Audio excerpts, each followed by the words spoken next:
چلیں آج نہج البلاغہ کی ایک بہت ہی گہری حکمت پر بات کرتے ہیں۔ حکمت نمبر 8، جہاں امام علی نے ایک ایسا جملہ کہا ہے جو اپنے اندر 2 جہان سموئے ہوئے ہیں۔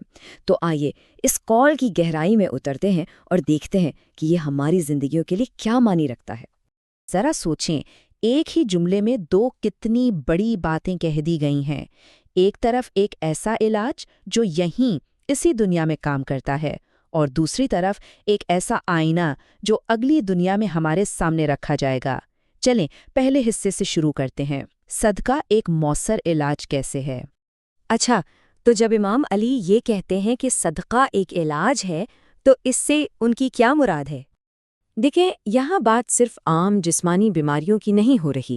امام علی جس علاج کی بات کر رہے ہیں وہ اس سے کہیں زیادہ گہرا ہے۔ یہ ایک ایسا علاج ہے جو صرف ہمارے جسم کو نہیں بلکہ ہماری روح اور ہمارے پورے معاشرے کو شفا دیتا ہے۔ تو یہ علاج کرتا کیسے ہے؟ اس کی کئی شکلیں ہیں۔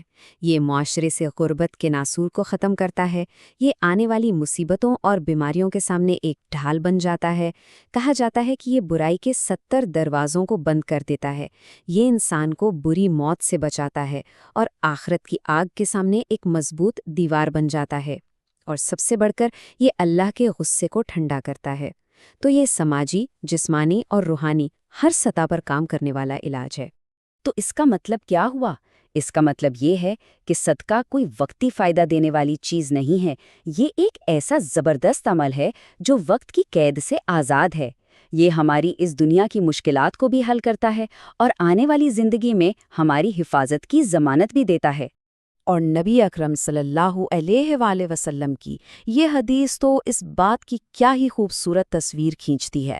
سوچیں ذرا، آج دیا گیا تھوڑا سا صدقہ کل قیامت کی تپش میں ایک ٹھنڈا سایہ بن جائے گا۔ یہ ہمیں ہمارے ہی اعمال کے نتیجے سے بچانے والی پناہ گاہ ہوگا۔ اچھا، اب آتے ہیں اس حکمت کے دوسرے حصے کی طرف، اور یہ حصہ سچ پوچھیں تو انسان کو ہلا کر رکھ دیتا ہے۔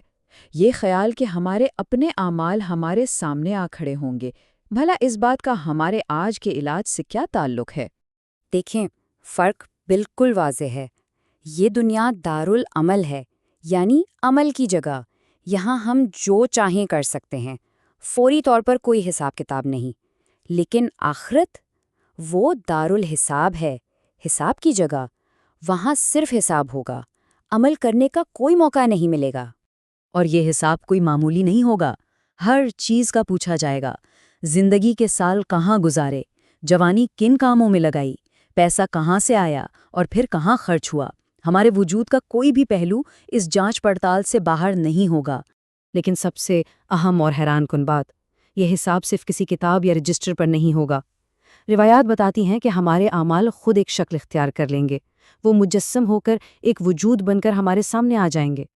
جو اچھے اعمال ہوں گے وہ ایک خوبصورت دوست کی شکل میں سامنے آئیں گے، ایک ایسی ہستی جو تسلی دے گی، رہنمائی کرے گی اور کہے گی گھبراؤ نہیں، میں تمہارا نیک عمل ہوں۔ سوچیں کیسا سکون بھرا منظر ہوگا وہ۔ اور اس کے بالکل برعکس، جو برے اعمال ہوں گے وہ ایک نہایت بدصورت اور ڈراؤنی شکل میں آئیں گے۔ ایک ایسا ساتھی جسے ہم نے خود اپنے ہاتھوں سے بنایا ہے، اور وہ ہمیں ہمارے کیے ہوئے کاموں کا اصلی بھیانک چہرہ دکھائے گا۔ تو اب سوال یہ پیدا ہوتا ہے کہ ان دونوں باتوں کا آپس میں کیا تعلق ہے؟ ایک طرف مؤثر علاج اور دوسری طرف وہ آئینہ جس میں اعمال نظر آئیں گے۔ اور جواب یہ ہے کہ صدقہ ہی وہ عمل ہے جو ان دونوں چیزوں کو جوڑتا ہے۔ یہ اس دنیا میں ہماری مصیبتوں کا علاج ہے، اور یہی وہ نیک عمل ہے جو آخرت کے آئینے میں ہماری سب سے خوبصورت تصویر بن کر سامنے آئے گا۔ یہ حال کو سنوارتا ہے اور مستقبل کو روشن کرتا ہے۔ اور آخر میں امام علی کی یہ گہری بات ہمیں سوچنے پر مجبور کرتی ہے کہ نیکی کرنے والا خود نیکی سے بہتر ہے، اور برائی کرنے والا خود برائی سے بدتر۔ یعنی ہمارے اعمال صرف ہمارے کام نہیں رہتے، وہ ہماری پہچان بن جاتے ہیں۔ ہم وہی بن جاتے ہیں جو ہم کرتے ہیں۔ تو یہ حکمت ہمیں ایک بہت بڑے سوال کے سامنے لا کھڑا کرتی ہے۔ جب کوئی اپنے اعمال کے آئینے میں دیکھے گا تو اسے کیسا عکس نظر آئے گا؟ وہ کون سا عکس ہے جسے ہم ہر روز اپنے ہر عمل سے خود تیار کر رہے ہیں؟ اسی طرح کی مزید گہری حکمتوں کو سمجھنے کے لیے ہمارے ساتھ جڑے رہیں۔ اگلی نشست میں ایک نئے موضوع کے ساتھ پھر ملاقات ہوگی۔